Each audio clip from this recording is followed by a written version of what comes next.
Hello दोस्तों, SBI equity hybrid fund का हम डिटेल में एनालिसिस करेंगे। भारत में कुछ बड़े फंड्स में से ये एक फंड है। आप देख सकते हैं स्क्रीन पर, इसका एयूएम है 65,000 करोड़ से ऊपर। दोस्तों 5 साल पहले एक इमेजिनेशन करना मुश्किल हो जाता था कि कोई भी एक फंड है जो 40 हजार करोड़ से भी ऊपर क्या कोई हो सकता है, लेकिन अब रियलिटी है। मैं देख पा रहा हूं 2024 में 65,000 करोड़ के भी फंड हो रहे हैं। एक बड़ा म्यूचुअल फंड का हमको एक जंप देखने को मिल रहा है दोस्तों। अब ये फंड 1995 से है, मतलब फंड का 28 ईयर्स 28 साल से ज्यादा का इसका हिस्ट्री है। और सोच लीजिए, मुझे नहीं लगता बहुत सारे इन्वेस्टर ने इन्वेस्ट किया होगा, लेकिन जस्ट फॉर एग्जांपल 1 लाख का अगर इन्वेस्टमेंट किसी ने किया है, ठीक है, उसकी वैल्यू 56.1 लाख आज की तारीख में है। मतलब ये जो 28 साल में इनका रिटर्न कंपैरेटिवली हमको अच्छा देखने को मिल रहा है दोस्तों। अब कैटेगरी के बारे में बात करेंगे। देखिए, ये फंड थोड़े अलग होते हैं। आप देख सकते हैं स्कीम टाइप क्या है, हाइब्रिड आपको देखने को मिल रहा है। और इसमें भी ये एग्रेसिव हाइब्रिड है। इसमें क्या होता है, इक्विटी तो रहेगा ही, मतलब जो भी लार्ज कैप कंपनीज है या मिड कैप जो भी कंपनीज है उसमें तो इन्वेस्ट करेंगे ही फंड मैनेजर, लेकिन थोड़ा सा डेट कंपोनेंट भी रखेंगे। तो सोच लीजिए, मार्केट में थोड़ी वोलेटिलिटी है, मार्केट गिर रही है, ऐसे टाइम में ये आपको क्या कर सकता है, थोड़ा डाउनसाइड प्रोटेक्शन दे सकता है। अगर कोई सोच लीजिए प्योर इक्विटी फंड हो, 100 में 100 रुपया पूरा इक्विटी में है, तो मार्केट नीचे गिरेगी तो उनको भी फर्क पड़ेगा। लेकिन यहां चूंकि डेट है तो आपको डाउनसाइड में सोच लीजिए, मार्केट फॉर एग्जांपल इतना नीचे गिर रही है तो ये फंड जो है थोड़ा कम नीचे गिरेंगे। बट यस, इसका उल्टा भी सही है कि अगर मार्केट बहुत ऊपर चल रहा है तो ये जो फंड है मार्केट जैसा रिटर्न नहीं, थोड़ा सा कम रिटर्न यहां पर देगा। तो यहां वोलेटिलिटी जो है थोड़ा कम रहेगा।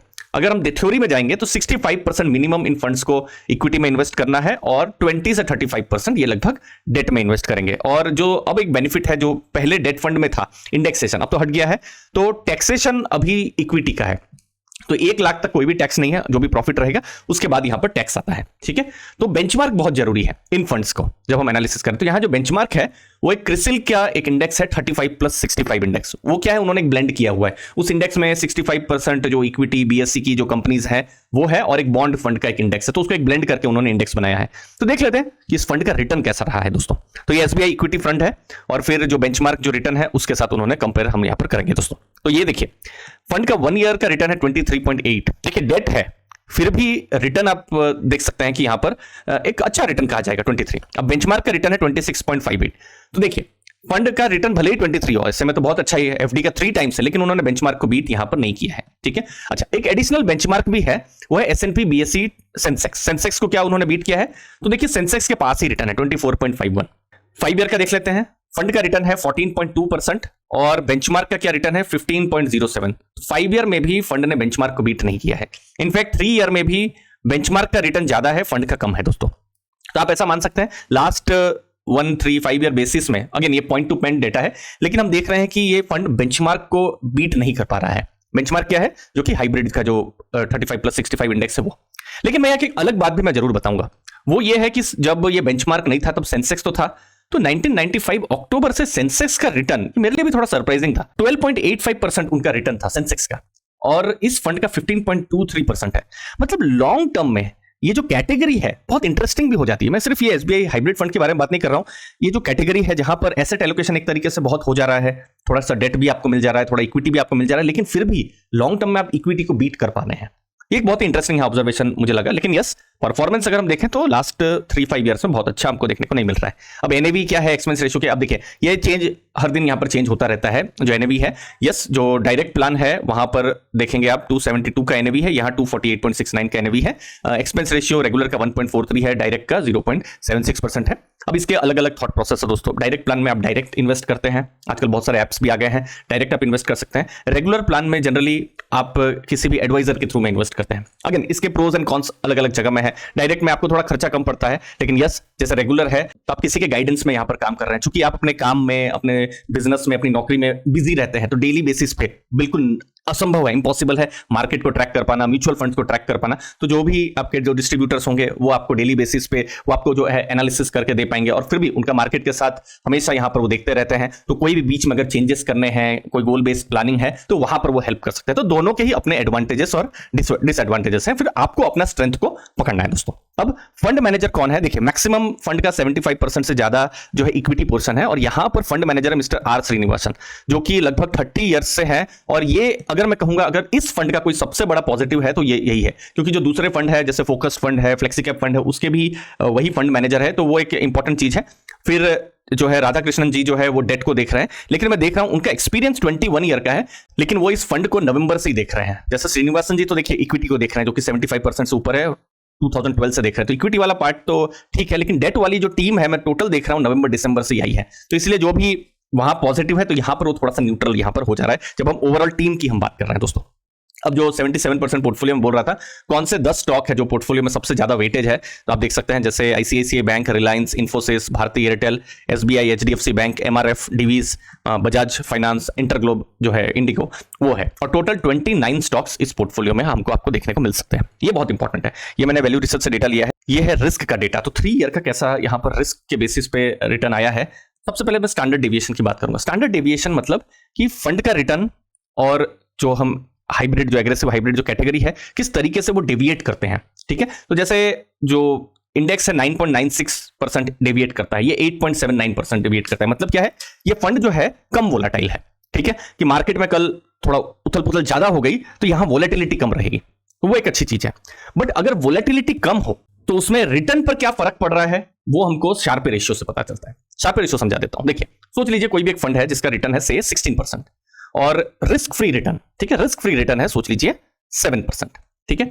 उसको डिवाइड किया जाता है वोलेटिलिटी से।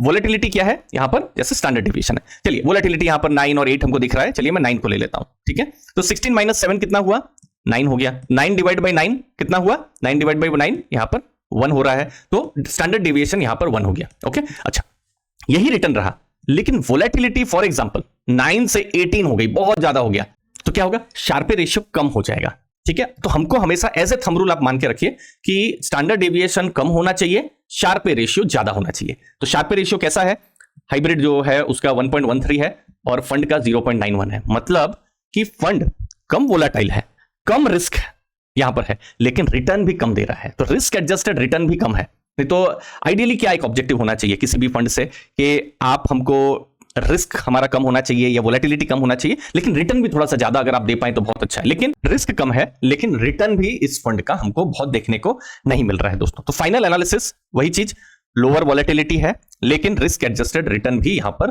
कम है दोस्तों। तो जो बहुत ही लो और जो मॉडरेट रिस्क टेकर्स हैं उनके लिए फंड थोड़ा ज्यादा यहां पर अच्छा हो सकता है। फंड का साइज बहुत बड़ा है और फंड हाउस स्ट्रांग है जैसे एसबीआई, ये कुछ पॉजिटिव चीज है। और चूंकि डेट भी है लगभग 17-18% के आसपास में, तो मार्केट फॉल में ये हेल्प भी कर सकता है। लास्ट में जब फाइनल एनालिसिस करेंगे तो कुछ इंपॉर्टेंट चीजों में देखेंगे। कंसिस्टेंसी, देखिए कंसिस्टेंसी में बहुत ही जो रिटर्न है बहुत ही अच्छा नहीं रहा है, ठीक है। लॉन्ग टर्म तो ठीक है, उन्होंने जो सेंसेक्स उसको बीट किया है, लेकिन 1-3-5 ईयर में बीट नहीं कर पाए हैं। फंड मैनेजर में देखिए अगर टीम डेट वाली चेंज नहीं हुई होती तो मैं तो बहुत ही एक्सेलेंट, क्योंकि आर श्रीनिवासन जी का बहुत नाम है, लॉन्ग टर्म से वो एसबीआई के साथ है, बड़े फंड को मैनेज कर रहे हैं, तो वो तो बहुत ही ग्रेट चीज है। लेकिन नया टीम यहां पर आया हुआ है क्योंकि डेट का है, तो वो कैसे परफॉर्म करेगा, इसीलिए वो मैं गुड ग्रेट से अब मैं वहां पर भी थोड़ा सा मीडियम जैसा मैं यहां पर कह सकता हूं। फंड हाउस यहां पर एसबीआई है, एसबीआई म्यूचुअल फंड है, और फिर जो पेरेंट कंपनी भी जो है स्टेट बैंक ऑफ इंडिया जो एसबीआई है, तो ये एक क्या होता है कि ट्रस्ट के साथ बहुत ही जोड़ा जाता है, तो वो एक पॉजिटिव चीज है। रिटर्न्स, देखिए रिटर्न्स तो लो है, हमने देखा ही है डेटा के साथ। रिस्क, अच्छा रिस्क में मैं मीडियम जरूर लिखूंगा, जैसे ये कम रिस्क ले रहा है जो कि अच्छी बात है, लेकिन रिटर्न नहीं दे पा रहा है, ठीक है। तो रिटर्न का ही यहाँ इशू है। अब देखिए नेगेटिव कब होता है कि सोच लीजिए फंड बहुत रिस्क ले रहा होता लेकिन रिटर्न भी नहीं दे पा रहा होता, तो फिर तो बिल्कुल चिंता की बात होती, लेकिन वैसा नहीं है। फंड का क्या है कि रिस्क भी थोड़ा सा कम है, रिटर्न भी उतना नहीं दे पा रहे हैं। यस, फंड साइज यहां पर बहुत ज्यादा है, बहुत बड़ा उनका फंड साइज हमको देखने को मिल रहा है। अब फंड साइज के कुछ एडवांटेजेस भी है कि इतनी ज्यादा साइज है, एसबीआई का नाम है, तो एक रेपुटेशन उनका बना हुआ है, तो ये एक बिल्कुल पॉजिटिव है। लेकिन बहुत ज्यादा फिर अपने पोर्टफोलियो को वो चेंज भी नहीं कर सकते हैं, क्योंकि बहुत ज्यादा पैसा इक्विटी में लगा हुआ है, उनको कुछ चेंजेस करने हैं, तो वो उतना वो एजिलिटी जो है, जो हो सकता है छोटे फंड्स में जो रह सकती है, वो यहां पर रह पाना यहां पर मुश्किल है। और दूसरी चीज है कि जो खर्चे भी जो होंगे फंड के थोड़े से यहां पर कम रहेंगे क्योंकि साइज बहुत बड़ी है। तो लास्ट चीज, खर्चे भी कम रहेंगे क्योंकि साइज बहुत बड़ी है दोस्तों। लास्ट में एक डिसेंट फंड है जहां पर लो रिस्क है, लेकिन रिटर्न भी अभी नहीं देखने को मिल रहा है। लेकिन यस, आने वाले टाइम में टीम और स्ट्रांग परफॉर्मेंस देगा तो बहुत ही अच्छा हो सकता है दोस्तों। अब आपके लिए क्या ये फंड सही है या नहीं, क्योंकि हर इन्वेस्टर अलग है, सबकी जरूरत अलग है, सबके गोल्स, होराइजन, किसी की होराइजन 6 महीना, किसी की 2 साल या किसी की 20 साल भी हो सकती है। सबके डेमोग्राफिक्स अलग है, किसी की एज 30 साल है, किसी की 55 साल है, किसी की 70 साल है दोस्तों। पोर्टफोलियो सबके अलग हो सकते हैं दोस्तों। तो इसीलिए यहां पर पर्सनलाइज्ड और क्यूरेटेड पोर्टफोलियो रिलेटेड जो सर्विस है वो मैं आपको पर्सनली प्रोवाइड करूंगा। मैं एमफी रजिस्टर्ड एमएफडी हूं, जो कि पास्ट में एक्स वेल्थ मैनेजर और बैंकर में रहा हुआ हूं, और मैंने बहुत सारे एचएनआई क्लाइंट्स का पोर्टफोलियो भी मैनेज किया हुआ है। और मैं इतना जानता हूं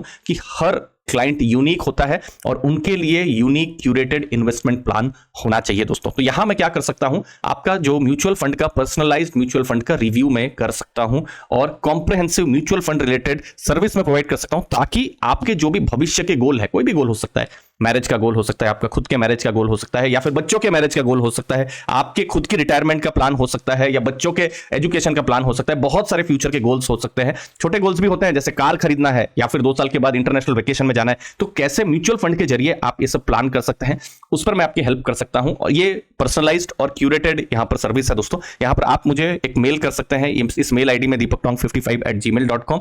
मैंने इस ईमेल की जो लिंक है मैंने डिस्क्रिप्शन बॉक्स में भी दी हुई है। मुझे उम्मीद है आपको वैल्यू जरूर मिलेगी। धन्यवाद आपके समय के लिए। थैंक यू दोस्तों।